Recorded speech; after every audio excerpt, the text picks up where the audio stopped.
Well, after being cursed to talk about anime, weeaboo, bait crap for the past couple of episodes, today we'll be talking about something I definitely own and know a lot about. The PlayStation 3.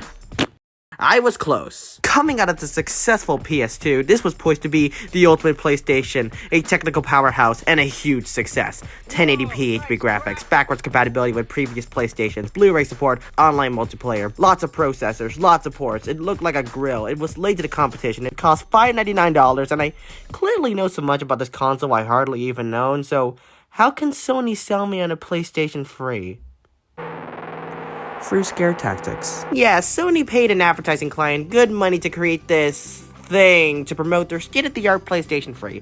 This was debuted during Game 4 of the 2006 MLB World Series, where 60 million Americans tuned into this thing. That much viewers about to witness the next generation of PlayStation. Surely, it must be tough defecation. This is widely regarded to be one of the most infamous, scary, surreal, off-putting, uncanny video game commercials put on air, and I'm just standing here completely numb to it. This is normal. The PS3 itself is promoted really subtly in this commercial that's meant to be one of the first things shown to the general public about it. Of course, there's the console, but barely any games. Where are the games? What's with this room? What's with this baby doll? This is what Sony's doing to sell me on the PS3. A baby doll. It's sentient somehow. Its balls drop really quickly somehow, and it sheds human tears in the side of the PS3, and the thought of it eventually replacing him is what the children of the future will play with. However, the tears slither back, an acceptance of his fate, a sentiment to the PS3's remarkable advancements. It welcomes his new gamer overlord.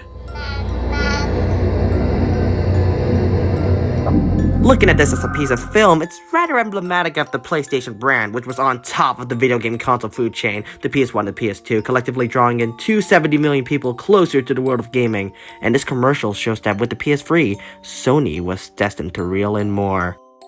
I mean, oh my goodness, it's the spawn of Satan, oh. People were put off by this ad when it reached circulation. I mean, that baby must have had something weird in its box before the ad started, right? Adding up to its creepiness was the ambient sound design and the fact that, again, the PS3 as a game console wasn't flaunted too much at all. You could probably imagine what public reaction was like. Wow, the PS3 is so strong. It made a doll baby get so want to have powers. Ooh, and man, he's so scary. He should have like Chucky from the movies. If Sony can do this with a baby doll, I wonder what they can do with a freaking zombie. Probably not much in comparison. Zombies can't hold a candle to creepy baby dolls with glowing eyes. Leave it to Sony to make a commercial that doesn't make sense. That last statement was a sentiment shared by many who badmouthed the commercial, but in all fairness, Sony has frequently promoted the PlayStation in weird, cryptic ways. The past 12 years of PlayStation advertising gave us Mental Wealth, Mountain, the PS9, Welcome to the Third Place, directed by David Lynch of Eraserhead fame. Oh, and it'd be a crime not to mention the PSP Squirrels. I'm playing nut, but portable nut. Ah! Nut outside. P. Nut outside. So the creepy baby commercial wasn't too different from the stuff Sony commissioned years prior. More adverts in the Play Beyond campaign were released in the same visual metaphor and white room setting as the dreaded baby doll ad, though they are aimed on marketing the PS3's revolutionary features. The one promoting the 6-axis controller tells us a question as old as time. What came first, the egg or the crow? Well, if my PS3 can make crows, I guess I should buy it. And then there's an ad where this Rubik's Cube solves itself really fast and blows the hell up. It does make for a good tagline. PS3. It blows up Rubik's Cubes. Based on a true story? Definitely based off a true story.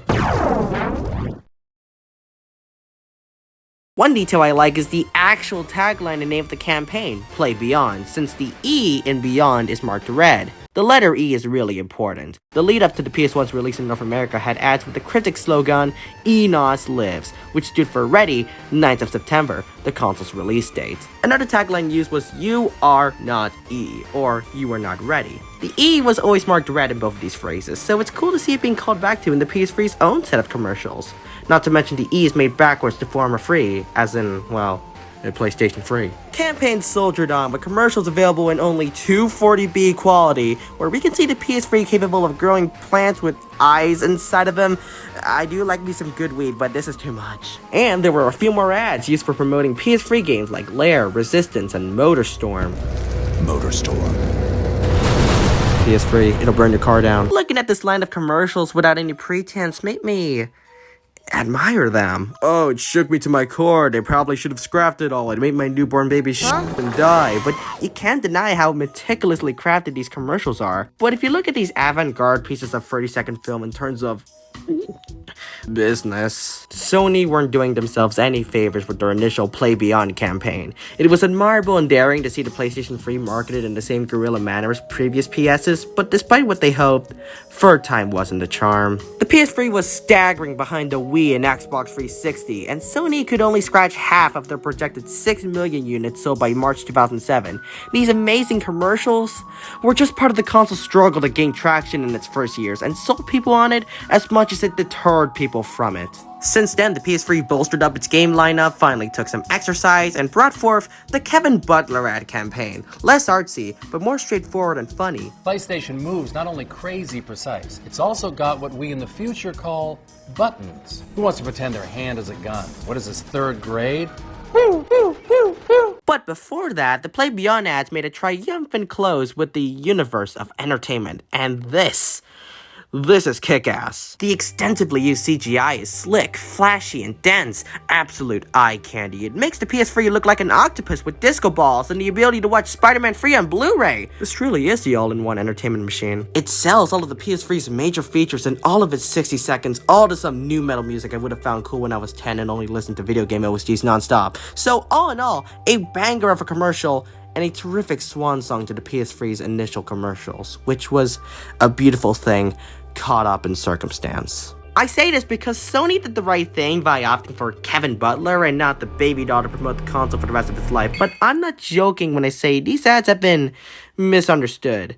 These ads send you in a trance with their sterile white settings and just watching these experiments unfold, but at the same time, they're clever ways of showing what the PS3 was capable of. Like that exploding Rubik's Cube, a metaphor of how much smarter the console's cell processor was, and these ads remain as visually impressive as the PS3's capabilities were. Through Sony's eyes, they've definitely done better for the PS3, but through mine, I saw a bright future in that baby doll's eyes.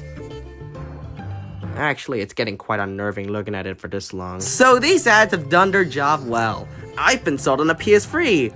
That factoid sure made someone out there happy. Only problem is, there's no octopus inside. I thought this was the ultimate PlayStation, and they thought they can get away with not packing in my octopus? Completely worthless!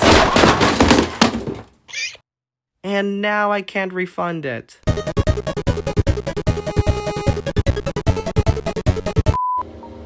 Cha-cha, ay, cha-cha, ay, cha-cha, ay, cha-cha, ay. If you want to learn how to play like a pro, guitar and drums at the piano, if you get good, you could go on the radio, drop the bass on the stereo.